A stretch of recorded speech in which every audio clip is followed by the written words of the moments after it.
கார்த்திகை தீபத்துக்கு அடுத்த நாள் வரக்கூடியது பஞ்சராத்திர தீபம். இது வந்து மகாவிஷ்ணுக்காகவும் தேவர்களுக்காகவும் ஏற்றக்கூடியது.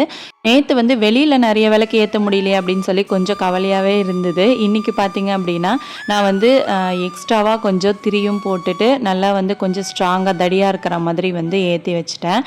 கொஞ்சம் வந்து அப்பப்போ அந்த காற்றுக்கு லைட்டாக அப்படியே அசையுது. மற்றபடி வந்து கிளைமேட்டை கொஞ்சம் காமாக இருக்கிறதுனால எனக்கு வந்து ஒன்றும் ப்ராப்ளம் இல்லை. நான் வந்து சூப்பராக ஏற்றிட்டேன்.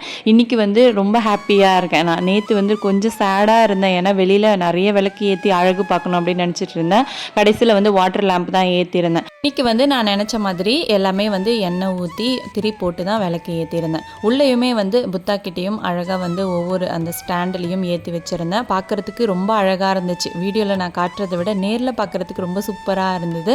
கார்த்திகை முடிய போகுது. அடுத்து வந்து மார்கழி ஸ்டார்ட் ஆக போகுது. டெய்லியுமே காலையில் எழுந்து பிரம்ம முகூர்த்த பூஜை செய்யணும். தேங்க்யூ.